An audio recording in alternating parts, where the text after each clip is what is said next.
Welcome, everyone. We know folks are just joining in, so we're going to give it a minute or two before we get started, but welcome. We're looking forward to having this conversation.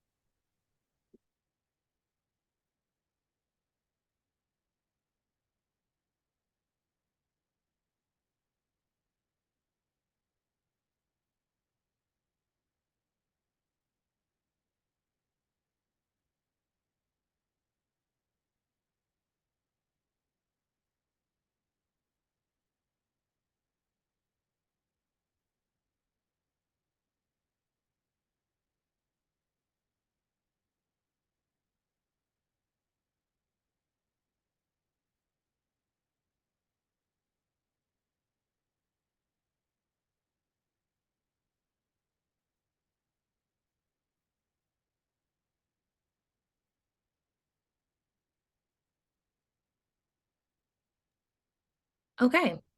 I think we can go ahead and get started. So that is what we'll do. Like I said, welcome everyone. My name is Tristan Brown. I'm the Policy and Program Director at People's Parity Project, which is a nationwide network of mostly lawyers and law students organizing against the conservative capture of our courts. We're here today because despite an otherwise chaotic 4 years in office, then President Donald Trump steadily and systematically made progress toward one singular goal, which was stacking the federal courts with partisan ideologues. With the help of then Senate Majority Leader Mitch McConnell, he was remarkably successful. Now the courts are filled with judges who are deeply committed to Republican and conservative causes and right-wing think actors who feel emboldened to file even the most extreme cases because Trump's judges, including his 3 Supreme Court justices who he packed onto the court, have proven receptive to them. Nowhere in the country is this more true than in Amarillo, Texas, in Judge Matthew Kacsmaryk's courtroom, and on no issue is he more extreme than on reproductive rights. And so I'm not excited or too thrilled to be having this conversation specifically, but I am thrilled to be joined by some really, really incredible and knowledgeable experts who I will introduce briefly. First up, I want to introduce Thiet Duong, who is the Chief Policy and Government Affairs Officer at National Asian Pacific American Women's Forum. Angela Vasquez-Giroux, who's the Vice President of Communications and Research at Reproductive Freedom for All. And last but certainly not least, Tamika Middleton, who's the Managing Director at the Women's March. And so what we're going to do is just kind of dive into, unfortunately, Judge Kacsmaryk's courtroom specifically first to do some brief case overviews of 3 cases that are all tied to reproductive rights and that are not coincidentally all handled by Judge Kacsmaryk. And so, Tia, I'm going to pass it off to you first to give us an overview of Deanda v. Becerra. Thank you. Good afternoon, everyone. I'm Thiet Duong at NAPAWF, and just really quick, NAPAWF is a multi-issue advocacy and moving organization. We build power with Asian American and Pacific Islander women and girls across the U.S., and we do this with the reproductive justice lens. We work in reproductive health and rights, economic justice, and immigrant rights. And we're just working to make sure that API women who are mothers, caretakers, breadwinners, frontline workers, that they're able to grow and thrive and be well. And I am a reformed attorney. I graduated from the University of Texas School of Law, just as Judge Kacsmaryk did, actually 1 year after him. And so it's a moment of reflection to think about how many of us occupy the same breath and space, but go in so many different directions. But, you know, the legal field is broad and diverse, and it's occupying a special place in our democracy at this point. And so it's just a good moment to reflect on that. The case that I'm called upon to summarize is Deanda versus Becerra, and this is about the minors' confidential access to contraception through the federally funded Title X program, the Title 10 program. It issues funds that distribute contraception and family planning services to minors, usually directed without parental notification or consent. And so the plaintiff who brought this case, a father, brought this case saying that the government's administration of this program, it subverted a number of things. It subverted his ability to provide guidance and direct his daughter's healthcare and access to contraception. He wanted to be involved. And he also said, as a Christian father, he felt very strongly that he had a right to be involved as well. So he brought the claim also under the Religious Freedom Restoration Act. He also said that it violated the Texas Family Code, which requires parents, it doesn't allow children to receive contraception without parental consent under this Texas law. And so in 2022, the court held that the program did conflict with Texas state law because there is no actual express conflict or field preemption within Title X, and that Texas state law was supreme. And then it also held that the program violated the 14th Amendment constitutional right of parents to direct the upbringing of their children. So this case is now under appeal to the United States Court of Appeals for the Fifth Circuit. The appeal was filed in February of 2023 of this year. And so, yeah, this is one of a long line of cases where the judge talks a lot about the nation's history and traditions, and it's a long line of cases where a certain group, a national group, is using a whole cadre of lawyers to bring action on this set of issues as well. So yeah, I think it calls to attention the need to really scrutinize these judges that are in our courts and really look at law schools, look at the judicial pipeline, look at our bar, our different state bars, and what we are doing in the legal field. I say legal, we as in I am still part of the legal field, and I am still barred in Texas, although inactive. And so I have a lot of questions, and I will raise a lot of views with my colleagues about, the ways we need to really reform our industry. So I'll stop there. Yeah, and as you previewed, we will definitely not only stick with these case overviews, which can be a bit depressing, but later on in the conversation, kind of start looking ahead and talking more about ways that we can, start moving in the right direction with our court specifically. But before we do that, Tamika, I want to go to you to give us an overview of Alliance for Hippocratic Medicine, the FDA. Thank you, Tristan. So I'll start out by saying again, my name is Tamika Middleton. I'm the managing director at Women's March. Women's March, as many of you know, was really founded as a result of the election of Donald Trump, in anticipation of what we see here, of what we knew was at stake with the election of Donald Trump, and really to ring the alarm around the danger of a Trump presidency. And we continue to do that work, sounding the alarm, mobilizing everyday women and allies to take action and intervene in these instances where women's rights, women's access to healthcare are at stake, and to really build power towards a feminist future. So with that, Alliance for Hippocratic Medicine versus FDA is a case that was originally filed in last year.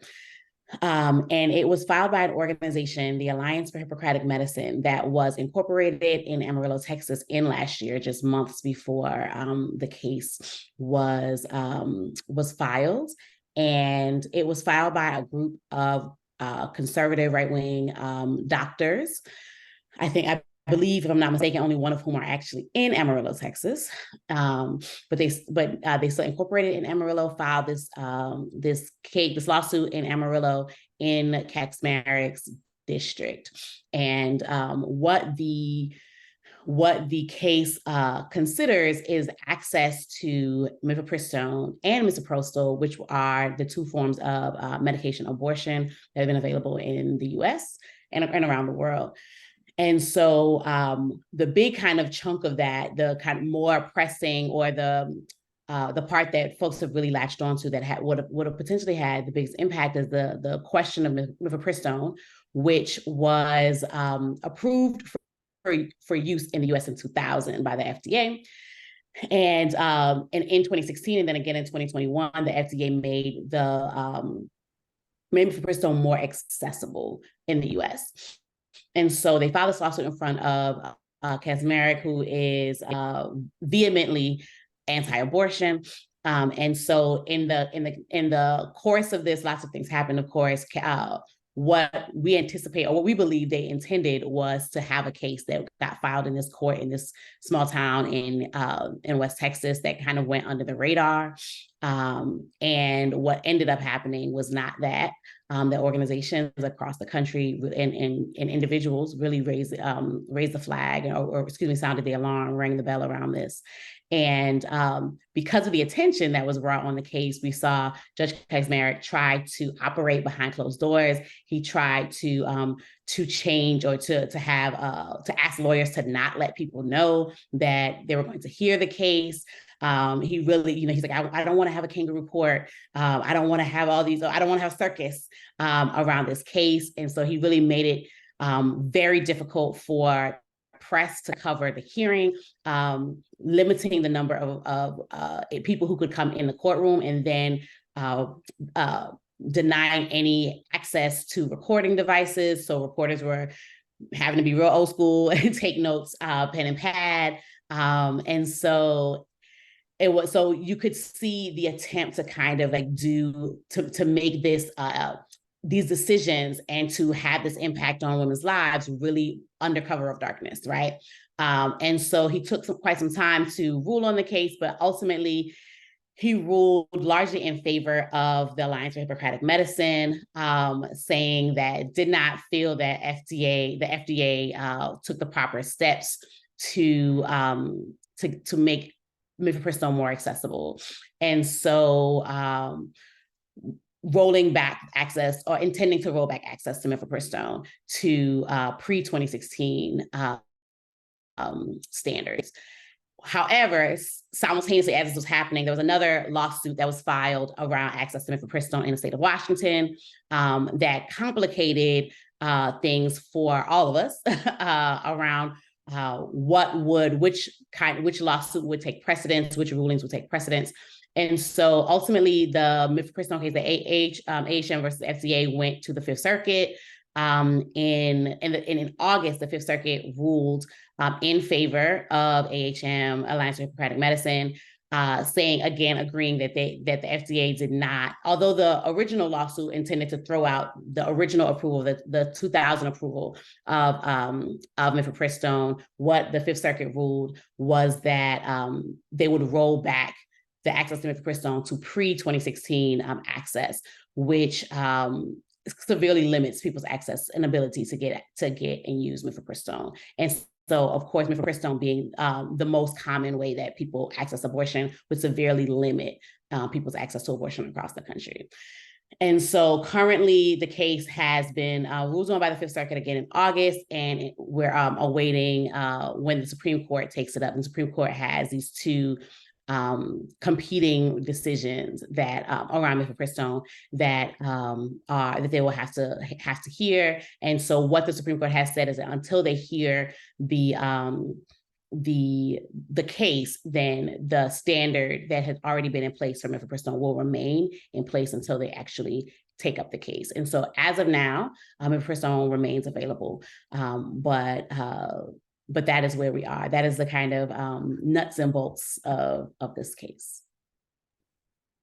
Thanks, Tamika, for giving us that overview. And before I kind of give an overview of the final case that we'll be talking about that is also linked to Kacsmaryk, I'm sure folks may be wondering, like, how are all these repro rights cases even going to one judge.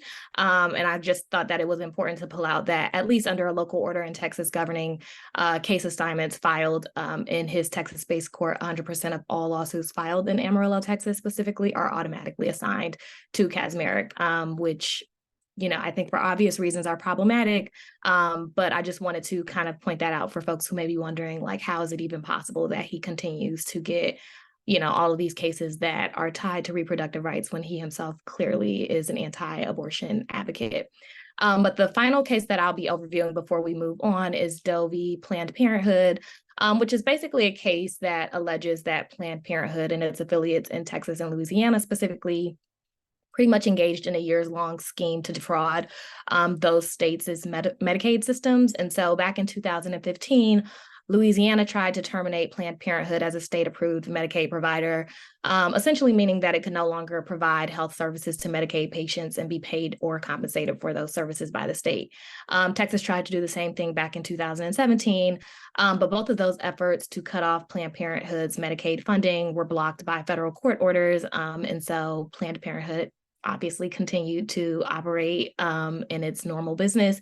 And so probably not so surprising in 2020. I know the Fifth Circuit also continues to be this repeat actor. But back in 2020, the radically conservative Fifth Circuit ruled that Texas and Louisiana could actually terminate Planned Parenthood's Medicaid provider status. And so Doe, who is, or that is the pseudonym of the person who has brought this claim, has also claimed that Planned Parenthood violated the Federal False Claims Act, which is a law that is usually invoked by whistleblowers with inside knowledge that a company is defrauding the federal government. And so in this case, a central figure in an anti-abortion group known mostly for its illegal investigation into Planned Parenthood, not so surprisingly, has asked Judge Kacsmaryk, who I've already mentioned is probably one of the most notorious anti-abortion judges in the federal judiciary right now, at least, to seize a huge amount of money from Planned Parenthood, which is obviously one of the nation's leading abortion providers. If I'm not mistaken, I think they may be asking for Planned Parenthood to be fined upwards of $1.8 billion,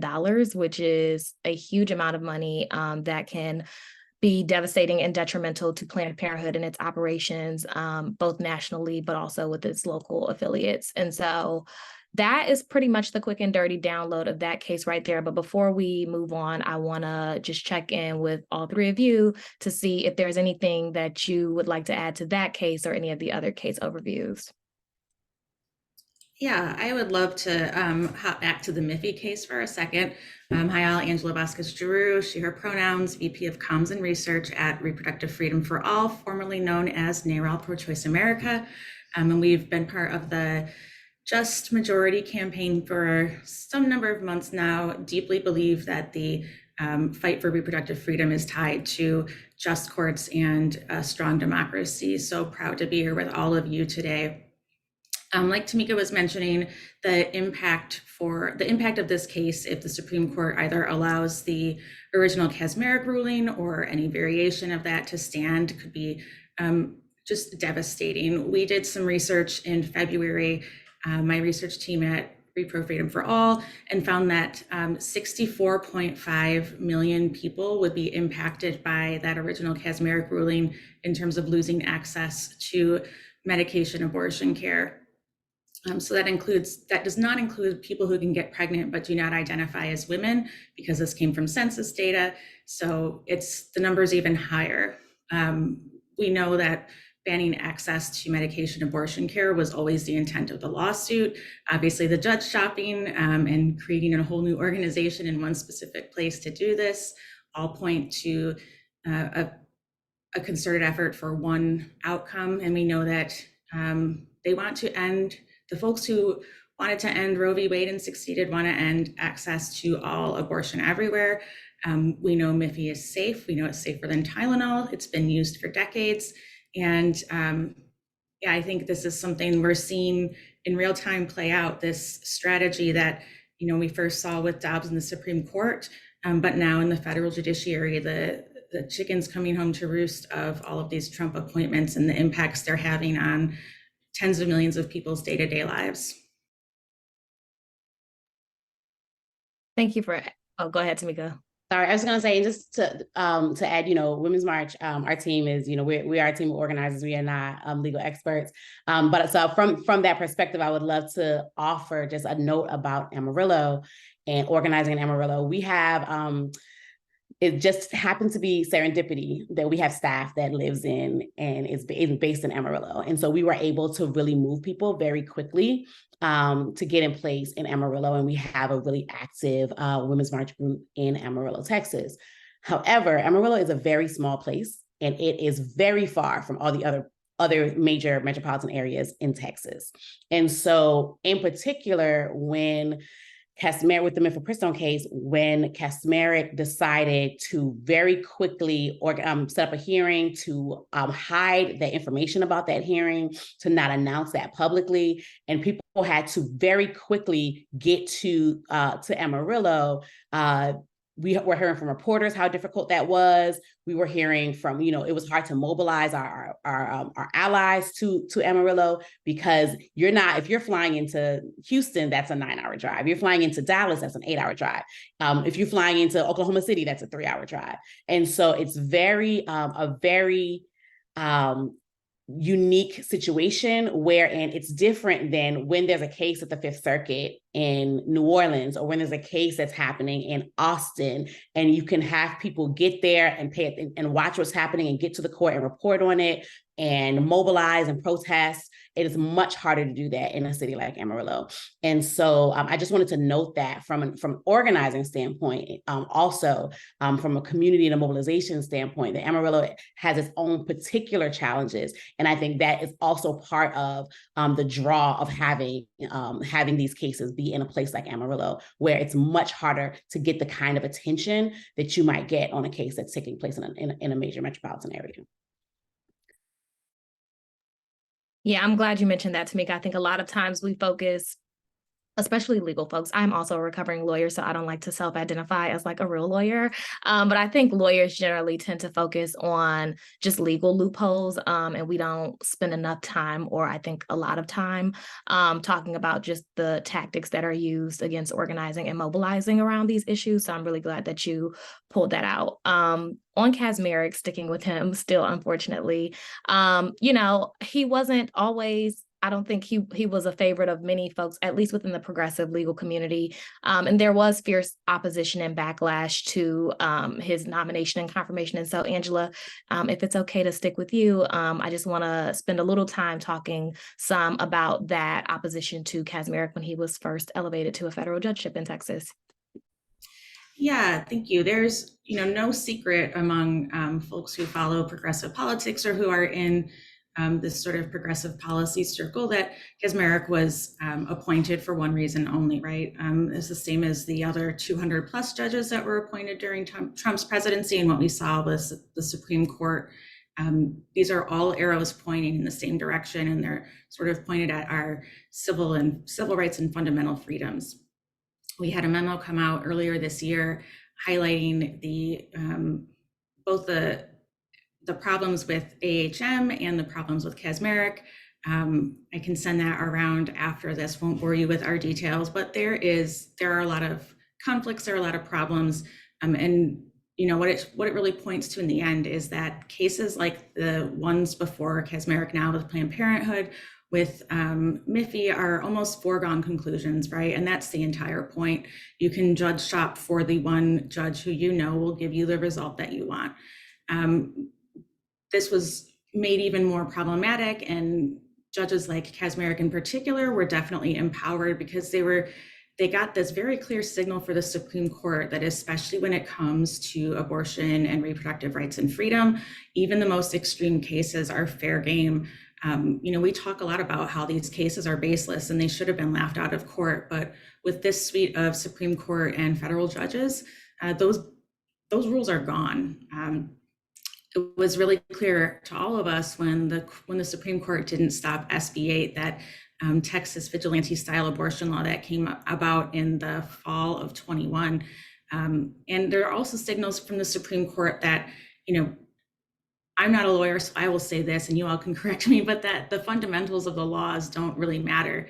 Procedural hurdles, factual inconsistencies are not getting in the way of the ideological outcome they want.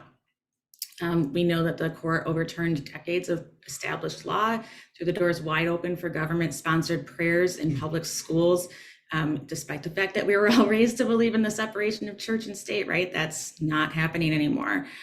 So they not only ignored and distorted the facts or made up their own, but that's how they were able to reach that result in Kennedy v. Bremerton School District. We all saw it again very similarly in the case 303 Creative versus Elenis, where there was an allegation of discrimination that discriminating against LGBTQ people violates someone's First Amendment rights. And the center of the case was like a person who didn't actually exist. It's centered on this website designer who didn't want to design websites for same-sex couples, but that person was nowhere to be found. Again, these things should be the fundamental beginning parts of the case that decide whether it moves forward, but they're completely sidestepped at this point. So there are obvious shortcomings in those cases and the cases that we're talking about now. And, really the terrifying thing is that with this set of justices and this set of federal judges, it just doesn't matter. Yeah, I think that is all true. I think what we have seen, just as a counteract, and Angela, I think you'll talk a little bit more about this later, but at least in this administration, to not just have the whole conversation be on such a depressing note, what we have seen is a shift of elevating more public interest minded attorneys to the bench, something that I don't know we've ever seen.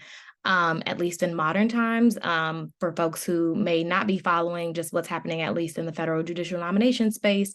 When President Biden first took office, his office penned a letter explicitly prioritizing and calling for Democratic senators specifically to vet and nominate, or at least recommend to the White House, attorneys who come from more public interest backgrounds, like civil rights attorneys, public defenders, legal aid lawyers, labor lawyers, so on and so forth. And so it has been nice to see kind of this pushback, at least on what Trump was able to accomplish during his time in office, by putting so many concerning people, to say the least, in federal judgeships, and seeing, other folks being elevated throughout at least the Biden administration. I think most notably with this conversation, Julie Rickleman may be one of the most shining examples, who was elevated to the First Circuit, but was a longtime lawyer at the Center for Reproductive Rights, becoming a federal judge. And so I'll stop there because I don't want to take your whole shtick, Angela. But just kind of thinking more about ways that we get out of this. I want to throw it to you to talk about the role that law schools can play, and just kind of bringing up budding attorneys, and just kind of reframing their mindsets while they're in law school and the courses they're taking and all of those things. Sure. I have to say, when I was going to law school in 2003 and 2004, it was not a friendly place for public interest attorneys at the University of Texas School of Law. So I can see how many did not choose that path. But I think even that school and many others now are taking pains to create kind of the clinical settings, partnering with public defenders' offices, partnering with nonprofits to ensure that students are now having the kind of real life experience. I wonder, back in the day, the Texas Civil Rights Project was beginning to take interns doing police brutality cases and such. And so they were doing it way before all of the horrible stuff happened in law enforcement as well. So I think that is where the law school industry, I call it an industry, needs to go in order to produce responsible and ethical legal minds, which is not often talked about in law schools at all, actually, in retrospect. And so that's one thing where, and then the civic engagement piece is never addressed as well. The democracy aspects are not addressed at all. I think it's just kind of a rote presentation of torts and constitution law. And so I think it's just, there have been a lot of people who began to kind of sound the drumbeat on reimagining law school and the law school experience. And so there's still a lot to be done because the experience is very rigidly set to a bottom line. I mean, they make a lot of money, they have huge foundations, and there's a huge set of white men that run a lot of the institutions still, despite a lot of the, huge Harvard Law just appointed its first Black woman president, which is awesome. And there's still a progression in diversity, but in terms of just the culture of law school, putting you through the corporate law firm and doing the litigation and doing it mindlessly is still part of that. As well. I think there's a lot to do to encourage, to also educate.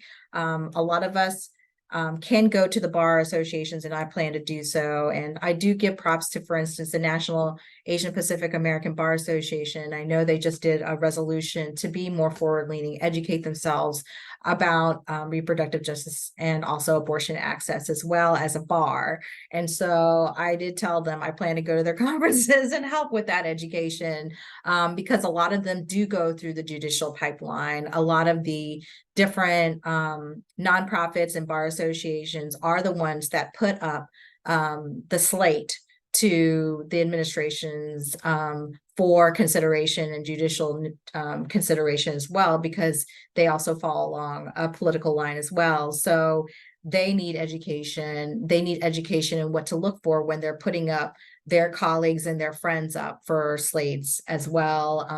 And a lot of them, they did admit to me that their public interest programming had fallen off over the years too, and because the funding mainly comes from the corporate sector. And so I think it just has to be those of us that kind of like, suck it up and just go mingle with the corporate attorneys and are willing to, go in there and educate them a little bit and provide them some reproductive justice 101. So I'll stop there, but there's just a lot to be said about just reforming and reimagining the entire law school system. And I know your group, Tristan, is doing great work. If, When, How is doing great work, organizing students and giving students. I think the problem is that there is not that space for students to feel comfortable in their public interest, desires and aspirations. And you're just funneled along into some, Judge Kacsmaryk was a Baker Botts guy. So yeah, he's just another one of those too, where you're just funneled along into some corporate partnership track, and there's not as much respect given to public interest attorneys. So there's a lot of culture stuff that needs to be done, as well as restructuring in the industry.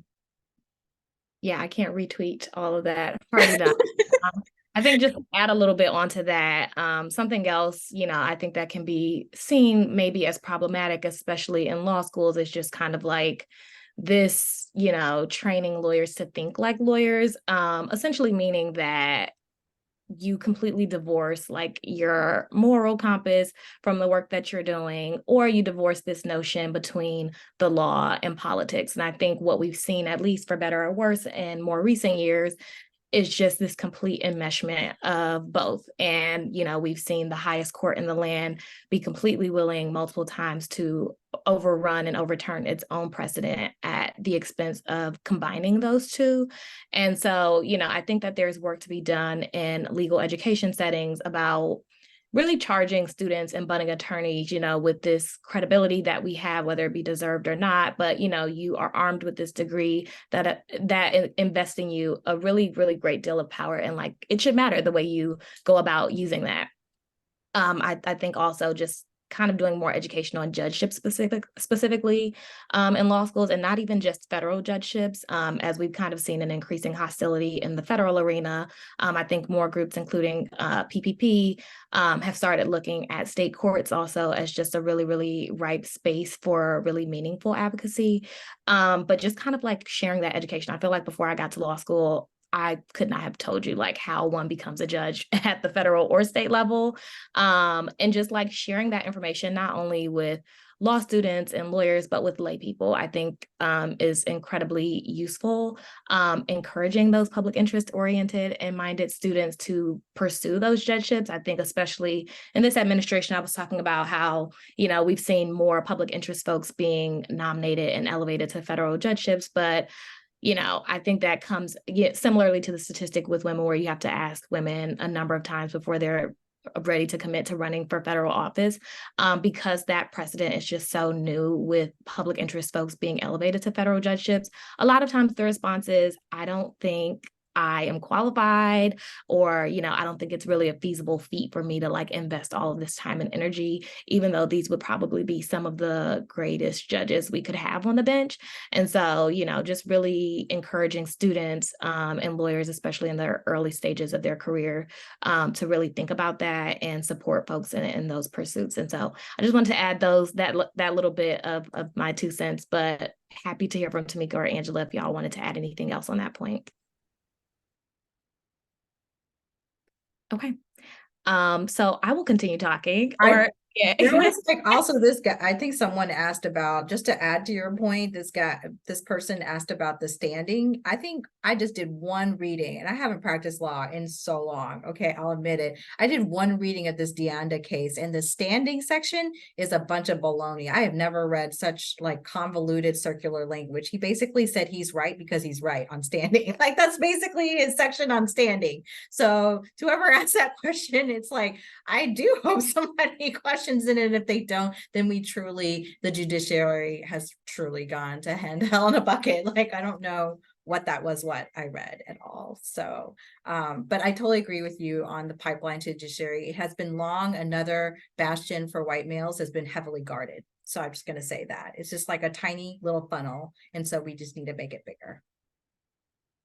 For sure. I'll just take some time to talk about some of the structural reform efforts that have been kind of tossed around and are actively being pursued in some instances. First, I just want to mention lower court expansion, which is kind of similar to Supreme Court expansion, but a little bit different. And so lower court expansion, it sounds pretty straightforward, I think, because it is, would just add more seats to our lower federal courts. Supreme Court expansion is something with the same concept, but that would be aimed specifically at the Supreme Court. We've talked a lot about judge shopping, and I think it's important to kind of like talk about judge shopping with lower court expansion to just kind of like talk about the need and why it's so important. But on lower court expansion, the failure to fill judicial vacancies really further exacerbates this existing access to justice crisis that we've seen a lot in red states, particularly. I think Texas is a great example. And I think we see that because, unfortunately, in our political system, judges are nominated or recommended by senators, and then those senators send those recommendations to the White House, and the White House goes from there to make nominations and floor votes happen and all that stuff. Because we have a Democratic president right now, we haven't seen a lot of headway in vacancies being filled in Texas and a lot of other red states where we're seeing a lot of this concerning litigation being brought. But many of our courts are already overwhelmed and struggling to clear their backlogs because we don't have full benches. It's actually been decades since Congress has added seats to the federal courts of appeals and district courts, despite the number of cases filed in the courts of appeals increasing by 20% since 1990. There's been no expansion since then. To put it more into perspective, judges on the 11th Circuit Court of Appeals, for example, are responsible for up to 450 cases per judgeship, I believe. And so the issue of this excessive caseload with understaffed benches really persist in our district courts, notwithstanding caseloads rising by nearly 14%. Seats have not been added to district courts specifically since 2003. And a sole district court judge, which Matthew Kacsmaryk is, for example, can be responsible for more than 600 cases a year. And so there has been legislation, I was going to say litigation, but there has been legislation brought, even recently a bipartisan bill, but none of that has made any real headway into becoming law, which is unfortunate because, as I said, the longer that we have this issue where we just have a set number of judges, and in some cases that number is not even met because of vacancies, judges are overwhelmed with an extreme number of cases. But, for litigants in these states who are waiting for their day in court, that just kind of extends sometimes dramatically people's ability to have their cases heard in a reasonable amount of time. And so to tie it to forum shopping, the longer it takes to fill vacancies in these states, especially in red states, the more litigants and lawyers will be encouraged to forum shop, which is what we've been seeing as it relates to Judge Kacsmaryk specifically in courts and states in ways that all but guarantee favorable outcomes for their causes. And so the practice of forum shopping, which is supposed to be strongly discouraged in legal practice, is this tactic that some lawyers use to game the system. And so, there are efforts to make reforms there. A couple of other efforts that I'll mention, I think I would be remiss if I didn't mention like ethics reform stuff. We see just like every week, and not exaggerating, a new ProPublica report coming out.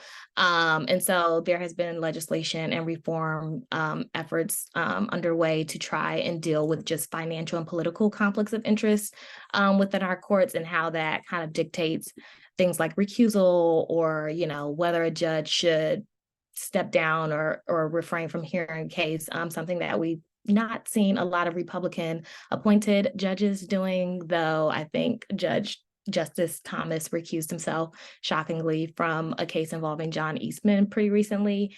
And then Supreme Court expansion, as I mentioned, there is a piece of legislation underway now, or that is out now, the Judiciary Act, which would immediately add 4 seats to the Supreme Court specifically. And so all of that to say, I think one kind of silver lining to all of this is just this really renewed focus on what's happening in our courts, what's happening within our courts, and just kind of parsing out what or how we can kind of deal with these issues and resolve them in a way where our courts can truly be fair for folks. And so just wanted to kind of run through those reform efforts for people who may not be as familiar. But Angela, Tiet, Tamika, if y'all have anything else to add there, feel free. I know I kind of talked a little bit long there. I just want to say, to the point that Tuyet made earlier around standing, I think the similar question in the Mifepristone case came up. There was an argument around standing in that case. And I think, the question that was asked in the Q&A was right, that most, other judges would not have heard these cases because of the question of legal standing.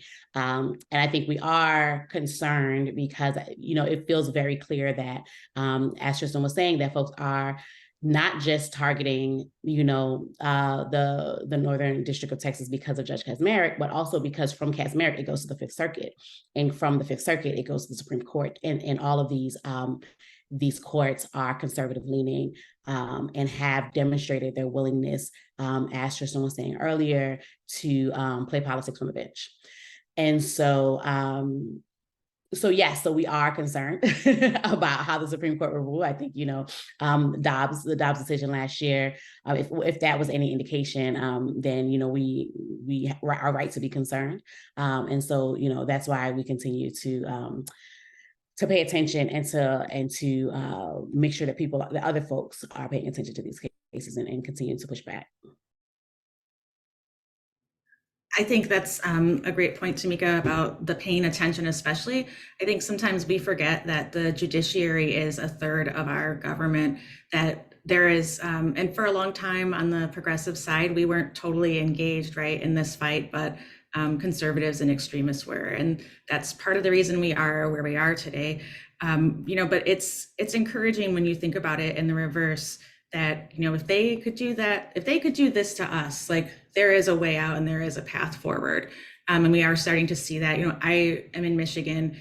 Many years ago, there was an effort on the progressive side where a lot of the environmental and repro rights and labor unions got together and decided that, the only thing that they could really influence powerfully was going to be the Supreme Court and the state Supreme Court. And so they did an incredible amount of education, things as simple as turn over your ballot and please vote for Supreme Court. Here are the names of the candidates. Here's, their general standing on things. It made a difference. We ended up with a progressive leaning court that really stopped a lot of bad policy from being enacted. We saw it again in Wisconsin this year, and I think we're seeing it at the state attorneys general level, that there are lots of places where we can have an outsized impact just by doing the kind of outreach and education that so many organizations on this call and on this panel are so skilled at. We talk to people all day, every day, and if we're telling them something about the importance of the court and something they can do that's has an impact beyond one election cycle, I think that's a real powerful way for us to make a lot of headway into hopefully reforming and improving the courts so that we aren't, having the same conversation in 10 years. Yeah. I wanted to add though too that to what Tamika was saying about organizing in Amarillo in Texas, that NAPOF is hoping to have an organizing footprint. I'm very much of the school of thought of organizing attorneys and organizing people is going to bring us more power than a bunch of lawyers, including me. So we do have 2 positions out. So I want to plug that. And I just want to mention that 1.3 million, I know it's a smaller number compared to the larger number, are of reproductive age who are AAPI, and a large percentage of them are in Texas too. And so they are impacted. And I just think that what we're doing at the state level can really make a difference when we put the paper and the pamphlets into people's hands, and people are really looking at the impact. I think the civic engagement piece and making sure people really understand the impact of elections and what it has on the judiciary and the people they put in Congress who are looking at these reform laws, and making those connections as we're planning kind of our voter education is going to be really important in the next year. So I do appreciate Angela for making that point, because we're planning our voter guides right now. So. And then if I could just follow up on the point, Angela, you raised, you talked about Wisconsin, and I just want to make sure that we're paying attention, that because one, we can see the importance of and our ability to actually mobilize people around the courts, because the Wisconsin Supreme Court race earlier this year was the most expensive Supreme Court race in the history of the state. But also what we are now seeing, you got the election of this progressive leaning judge. And now the GOP in the legislature is trying to impeach her because she stands to influence and to hear 2 cases, one around the abortion ban in the state, but also around the gerrymandering, because Wisconsin Republicans have been very successful at drawing the maps in that state in a way that guarantees they will have a Republican supermajority in the long term. And so there is a lawsuit that should be coming before the Wisconsin Supreme Court. And so now they are attempting to, with no cause, impeach this judge, which would mean, if they impeach her by December 1st, it would mean that there would be a new election for Supreme Court in Wisconsin in the spring, which would mean we'd have to mobilize voters again in the spring of next year to replace Justice Janet. So I just wanted to name that, one, we are able to mobilize folks and win around the courts, but also that it is very vital that we hold the line in those cases, and we continue to mobilize. And so folks in Wisconsin are continuing to mobilize to protect that seat. And it's a threat. We can see that they are very carefully trying to crash these courts in their image. And so we have to be really intentional about making sure that we are paying attention to that as well. Yeah, Tamika, I'm glad you brought that up as well. We are now seeing similar efforts in North Carolina against Justice Anita Earls, now who has an ethics investigation launched, or has had an investigation launched against her for speaking out about racial bias. She on her end has come back or responded with a federal lawsuit of her own, alleging First Amendment claims that, her speech, her First Amendment rights are being chilled. But we're just seeing it on all fronts. I know I mentioned that state courts has become like this battleground in light of the hostility we're seeing in federal courts, but it's like a constant battle on every front, which is unfortunate. But I think we just have to continue to remain cognizant and vigilant of all of these battles, and just kind of think about how to strategically best confront them. also want to just like quickly go back to the standing point. I just think it's important to like also note, going back to just like the Supreme Court setting this example almost for lower federal courts, where these very basic legal foundational principles like standing don't even really matter anymore. I just want to go back to like the 303 case that Angela mentioned earlier. That was a case where the plaintiff in any like reasonable court, maybe before this particular Supreme Court, would have struck it down, because I don't believe that she had even designed a website for a same-sex couple when bringing the lawsuit. But, you know, I think we're seeing just more and more a pattern of these courts and judges who are willing to just say, like, we're going to fly in the face of facts, we're going to fly in the face of precedent to just get to the outcome that we want to get to. Sarah Lipton-Lubet from Take Back the Court is actually published today in Slate, talking about just kind of this pattern we're seeing of like almost fake plaintiffs being put out in these cases. And so I'd encourage folks to go and read that, but just wanted to flag that quickly before we I want to make sure, Angela, that if you wanted to talk more about the better judges to counterbalance Trump judges as a way to get out of this, if you had anything to add there before we close out with our final segment. I think that's that civic engagement piece, that there are several ways for us to do that work. And one of them is a relatively low lift, it's work that we're already doing in other ways that we just need to do a little tweaking, add a few flyers, and we can make a big difference. Yeah. Other folks who have thoughts about how our members and supporters can be taking action, whether they're members and supporters of our organizations generally, folks who are on this call, people who may watch this recording back and just, be thinking to themselves, like, how can I engage on this issue, especially for the non-lawyers out there who, really, really want to find a way to contribute, but are kind of confused about where to start. Yeah, I can jump in.